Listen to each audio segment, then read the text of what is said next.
After a record 84 days in orbit, the crew of Skylab returns to Earth. The Stephen King novel Carrie is published, and United States President Richard Nixon resigns as president. Vice President Gerald Ford would become the 38th president of the United States. The year is 1974, and this car could be ordered and bought at your local Lincoln Mercury dealer. But before getting into all of it, I'm Jay. Welcome to What It's Like. The automotive channel that digs different cars and dares you to drive something different, history, specs, design. It's almost like seeing these cars for the very first time. We post between 4 and 5 episodes a week with engine episodes on Wednesday. If that sounds of interest, a channel that you'll totally dig, subscribe and hit the bell icon next to it to never miss a video. By the way, we have over 400 car episodes and 40 engine episodes to check out afterwards if you wish. Before getting into this one, a bit of a disclaimer. I suck at pronunciations. So if I butcher any of the names in this, I just want to apologize up front. All right, story time. In 1959, a guy by the name of Alejandro di Tomaso founded Di Tomaso Modena Spa. Modena, after the town in Italy in which it was founded. The company would build various racing car prototypes. The very first road car was the Vallelonga, which came out in the mid-60s. They would build the Mangusta next, which would attract interest from Ford, which needed a sports car with their name on it to replace the Cobra. The goal was to make a car that sort of looked like a Ferrari Dino, but they wanted to undercut the competition. In 1971, Ford Motor Company with Iacocca at the helm would acquire 84% stake in Di Tomaso, with Alejandra holding the rest of the balance. First appearing in 1971, powered by Ford's 351 Cleveland. The car was called the Di Tomaso Pantera, was designed by Ghia designer Tom Jarda. In a lot of ways, the Tomaso Pantera was the continuation and or production version of the Ford GT40, which was Ford's legendary sports car that won Le Mans. Di Tomaso Pantera was built from 1971 through 1992 and was sold through Lincoln Mercury dealers from 1971 through 1974.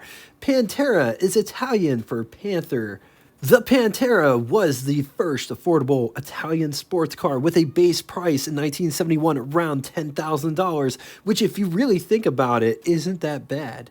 For a largely hand-built car with leather seats, full instrumentation, engine was supplied by Ford and mounted right behind the driver, making it mid-engine. The car offered all kinds of features like air conditioning, electric windows, and the doors would buzz when you left them open. From 1971 through 1974, Pantera was offered in 3 models. You had the regular Pantera, then there was the Lusso, or L, which stood for luxury, and it first appeared in 1972 as a 1972 and a half model because it came out in August. And then there was the Pantera GTS. The US would first get that model in 1974. Ford would stop importing the Pantera to the US market in 1975 after selling around 5,500 cars. Ford North America would discontinue the 351 Cleveland, but Ford Australia would build that engine until 1972. Let's talk specs. 168.1 inches long, 72 inches wide, 43.3 inches tall. It rides a wheelbase of 99 inches. It has a curb weight of 3,131 pounds. Price, $11,149, which is equivalent to you spending $69,747.28 in the year 2024. An absolute bargain. Moving on to engine, only one engine on offer in 1974, 351 cubic inch displacement Ford Cleveland V8, 5.7 liters. It's good for 237 all the way up to 226, perhaps more. Sources conflict. Horsepower 5,400 RPM. It makes up to 344 pound-feet or 466 Newton meters at 3,500 RPM with a bore of 4.02 inches and a stroke of 3.5 inches. Compression is 8-to-1.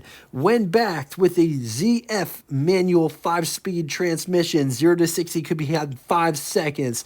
Theoretical top speed of 165 miles per hour while achieving an average 12.6 miles to the gallon. Let's talk styling. This one has pop-up headlights, but just notice how everything just slopes to the front. Bumper feels plastic. I think it's interesting with the space here, the gap, I should say.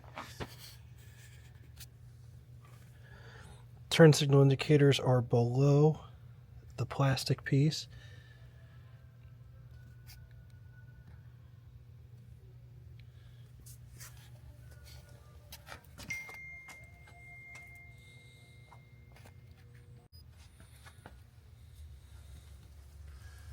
So turn signal indicators up there. Just notice how this bevels down.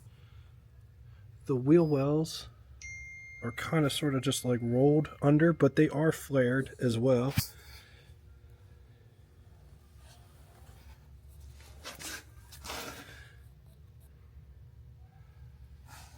This car is sitting on 15-inch wheels. This car has just below the belt line bevel running down the side of the car. Notice no rocker molding. There actually isn't that much molding on this car in general.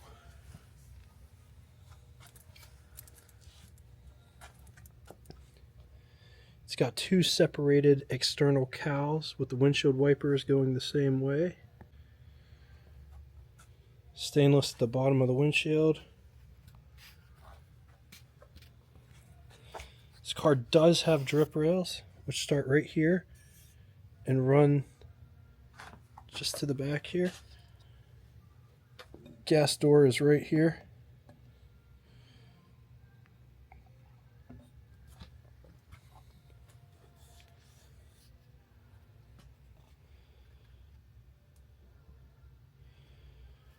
Look at how this comes back.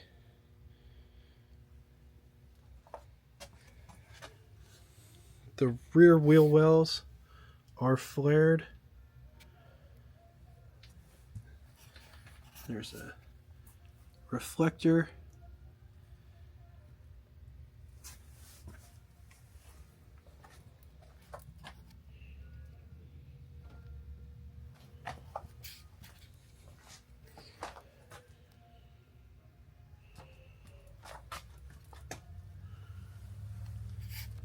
Pantera. See how this all bevels down. Pipes coming out. Brake lights.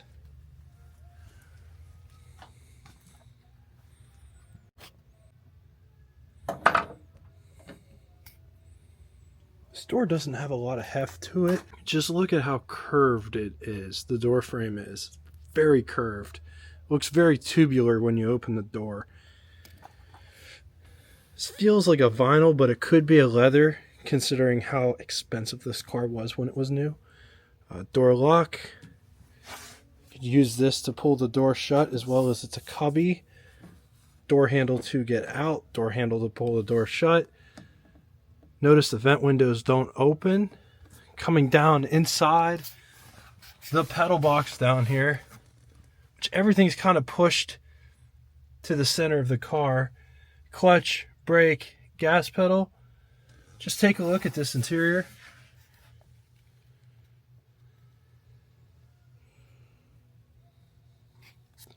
Also, right behind your head is the engine, which you can see through this window.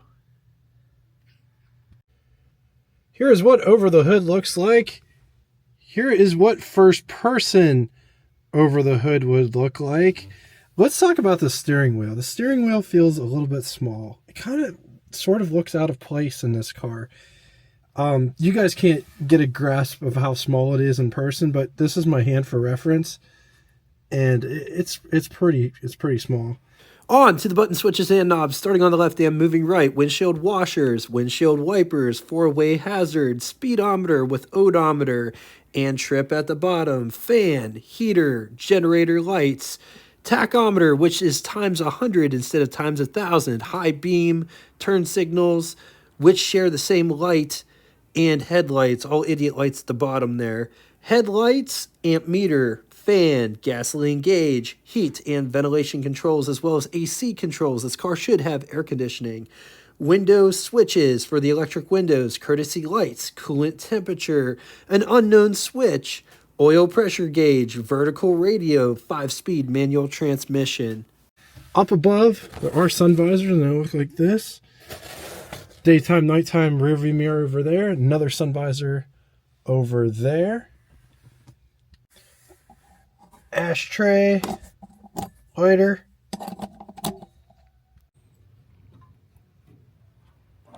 So under the hood part, I guess you could put a spare tire up there, but you got the brake master cylinder booster and the battery and the radiator.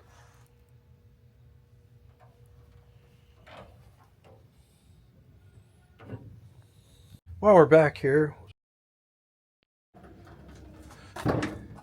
so notice this is the trunk. The engine's clear up there. So working on the engine, you would have to remove this. You would most certainly have to remove this or back piece to work on the engine, because it's all the way up there.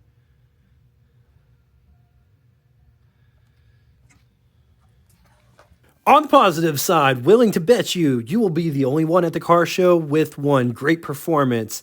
Engine parts readily available to the point where you could probably walk into an AutoZone and get whatever you need same day.